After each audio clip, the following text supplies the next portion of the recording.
Mga kasama, magandang umaga ulit sa ating lahat. Maraming salamat sa ating mga bisita mula sa iba't ibang sektor na kasama natin ngayon sa iisang layunin. Tiyaking ligtas ang bawat paaralan at bawat batang Pilipino. Kamakailan lamang nagulat at nalungkot ang ating bansa sa balitang hindi nating nakasanayan. Sa Tacloban City, mayroong insidente ng pamamaril na nagresulta ng pagkamatay ng 3 estudyante at pagkasugat sa mahigit 20 bata. Nagpunta po tayo sa Tacloban upang makiramay sa mga pamilya ng mga biktima at makausap ang mga naapektuhan ng trahedyang ito. At sa ating pagbisita, nakita natin ang sakit ng mga magulang, ang takot ng mga estudyante at ang pangamba ng buong komunidad. Ang masakit po dito, hindi lang po ito kwento ng Tacloban. Sa nakalipas na buwan, sunod-sunod po yung ulat ng karahasan sa ating mga paaralan. Nandyan yung stabbing incident sa Negros Occidental, may mga estudyanteng nahuli na may kutsilyo at kahit baril sa loob ng paaralan. May mga kaso ng bullying na nauwi sa karahasan. Ang mga ito at iba pa ay mga insidente na nagpapaalala sa atin na kailangan nating kumilos habang may panahon pa. Maging ang mga universidad ay hindi na rin po ligtas. Kamakailan lamang nagkaroon ng insidente sa Ateneo na muling nagpaalala sa atin na walang paaralan kahit anong antas ang maaaring maging kampante pagdating sa kaligtasan ng mga estudyante. Magkakaiba man ang mga pangyayaring ito, iisa po ang mensahe. Ang mga paaralan ay dapat ligtas. Ang mga estudyante ay dapat ligtas. At ang School Safety Act ay dapat gawing prioridad ng ating gobyerno.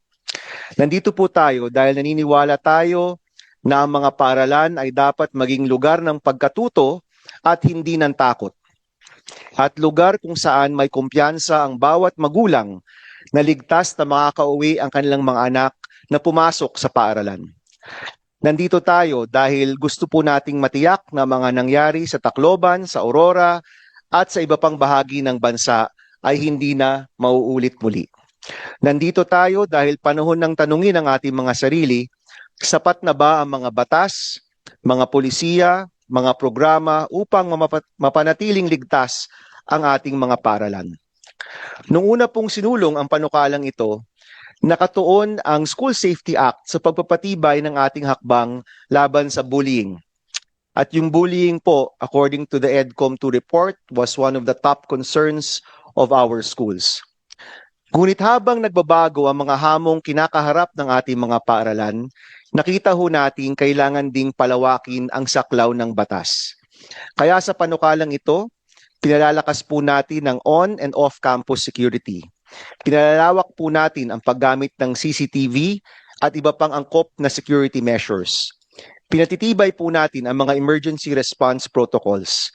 Pinalalakas po natin ang mental health at psychosocial support para sa mga estudyante at mga guro. At mas pinatitibay natin ang koordinasyon ng mga paaralan, lokal na pamahalaan at mga law enforcement agencies. Ang school safety ay hindi lamang responsibilidad ng DepEd o ng paaralan. Responsibilidad po ito ng whole of nation. Responsibilidad po ito ng buong bansa. Responsibilidad ng mga magulang, ng komunidad, at higit sa lahat, responsibilidad po ng bawat isa sa atin dito. Sa huli, utang po natin sa mga kabataan ang mga paaralang ligtas at nagbibigay ng pag-asa. Utang ho natin sa mga guro ang isang ligtas na lugar upang makapagturo at utang ho natin sa bawat magulang ang katiyakang ginagawa natin ang lahat upang maprotektahan ang kanilang mga anak. Mga kasama, inaasahan po natin na walang kulay ng politika. Kapag kaligtasan ng ating mga anak ang nakataya, iisa lamang ang dapat nating layunin. Ang matiyak na ang bawat paaralan sa ating bansa ay isang lugar ng pagkatuto, ng pangarap at ng kaligtasan. Maraming salamat po sa inyong